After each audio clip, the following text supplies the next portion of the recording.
Well, Operation Sindoor, actually, I thought was a brilliantly chosen name. The Sindoor, in case some Americans obviously don't know about this, is a vermilion mark that is applied to the center of the forehead of married women in the Hindu tradition. It's widely practiced.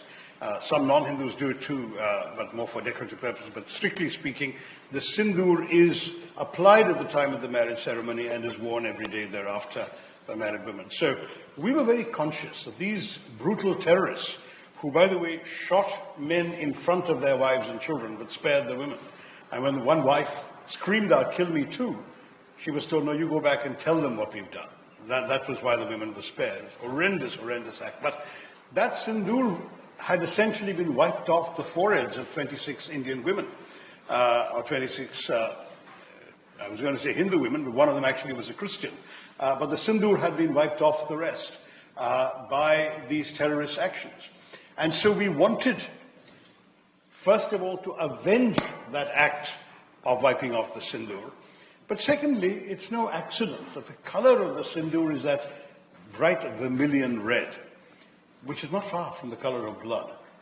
And in many ways, there is a Hindi expression that the "Khoon ka badla khoon," here Sindoor ka badla khoon hoga, that is blood in response to what they've done to the Sindoor. That's not the impression I have. I can tell you that it was a public record that there were calls coming from various foreign ministers to our foreign minister, to our national security advisor.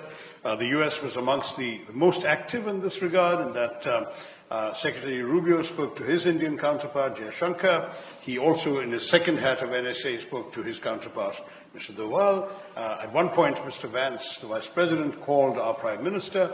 So there was a lot of calls being made, and that's true also the foreign ministers of the UAE, of Saudi Arabia, France, and so on. Many countries were concerned. My understanding is, and none of these calls was trade ever mentioned, not one. And certainly our information is that from our side, we gave a consistent response throughout, which corresponds to what I've just said to all of you, that we are only taking retribution for a terrorist attack. We are not interested in prolonging this conflict. If Pakistan hits us, we will hit back because we have a right of self-defense. If Pakistan stops, we'll stop. So we didn't need persuading to stop. And that message was given regularly to everybody else who called.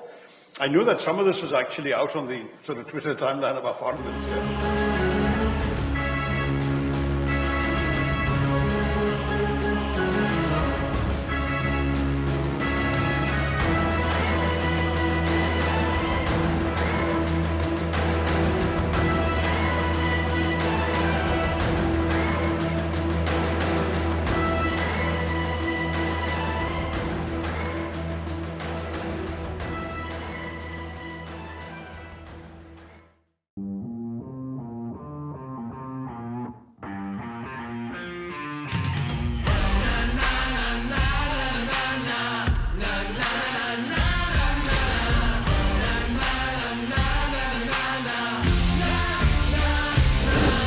Make informed decisions with comprehensive analysis on the go.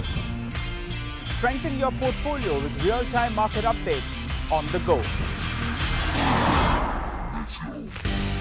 Create effective strategies with insightful expert opinions on the go. Grow on the go with CNBC-TV18, now streaming live 24/7 on YouTube. Hey, thank you for watching this on CNBC TV18. Hope you liked it. For more such interesting news and updates, follow CNBC TV18 on all the social media platforms.